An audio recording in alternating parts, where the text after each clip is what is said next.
ஓம் நம சிவாய. வணக்கம் அன்பர்களே. இன்று நாம் காணப்போகும் ஆன்மீக தலத்துடன் கூடிய ஆன்மீக தகவல் மாங்காடு ஸ்ரீ வைகுண்ட பெருமாள் கோவில். இதற்கு முன் நாம் பார்த்த காணொளியில் மாங்காடு ஸ்ரீ காமாட்சி அம்மன் கோவில், மாங்காடு ஸ்ரீ வெள்ளீஸ்வரர் கோவில் ஆகியவற்றை பார்த்தோம். மாங்காடு வரும் பக்தர்கள் இந்த 3 கோவில்களையும் சேர்த்து தரிசனம் செய்வதே சிறப்பு வாய்ந்தது. மாங்காடு ஸ்ரீ காமாட்சி அம்மன் கோவில் புராணத்தை நாம் பார்க்கும்பொழுது, அக்னியில் தவம் இருந்து பார்வதி தேவியானவர் சிவபெருமானை திருமணம் செய்து கொண்டார் என்று பார்த்தோம்.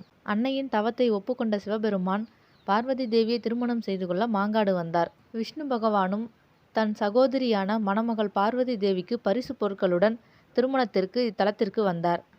ஆனால் திருமணமானது மாங்காட்டில் நடைபெறாமல் காஞ்சிபுரத்தில் நடைபெற இருந்ததால் பார்வதி தேவியும் சிவபெருமானும் காஞ்சிபுரம் புறப்பட்டனர். விஷ்ணு பகவானும் அவர்களுடன் புறப்பட இருந்தார். ஆனால் மகரிஷி மார்க்கண்டேயர் அந்த இடத்திலேயே மக்களுக்கு அருள்பாலிக்குமாறு வேண்டினார்.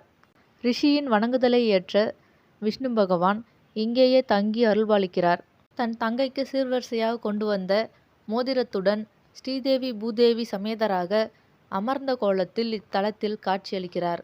கோவிலானது மிகவும் சிறியதாகவும் அமைதியான சூழ்நிலையிலும் காட்சியளிக்கிறது. கோவிலானது 4 நுழைவாயில்களை கொண்டுள்ளது. அதில் கிழக்கு கோபுரமானது 5 நிலைகளை கொண்ட ராஜகோபுரம். பெருமாள் கிழக்கு நோக்கிய அமர்ந்த கோலத்தில் காட்சியளிக்கிறார். மாங்காட்டில் அமைந்துள்ள இந்த வைகுண்ட பெருமாள் கோவிலும் வெள்ளீஸ்வரர் கோவிலும் ஒரே நேரத்தில் தோன்றியதாக கூறப்படுகிறது.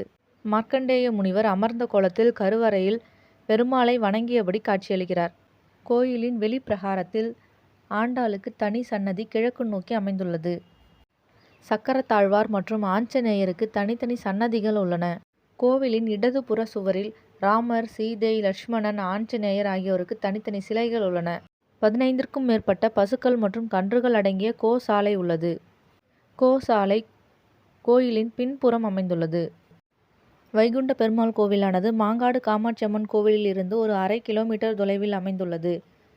மாங்காடு காமாட்சி அம்மன் கோவிலுக்கு வரும் பக்தர்கள் வெள்ளீஸ்வரர் கோவிலையும் வைகுண்ட பெருமாள் கோவிலையும் தரிசனம் செய்துவிட்டு முடிப்பதே சிறந்தது. காணொளியை கண்ட அனைவருக்கும் நன்றி. நமது அடுத்த பதிவில் சென்னையை சுற்றியுள்ள பரிகார தலங்களில் புதன் தலமான கோவூர் ஸ்ரீ சுந்தரேஸ்வரர் கோவிலின் புராணத்தையும் சுவாரஸ்யமான தகவல்களையும் காண்போம்.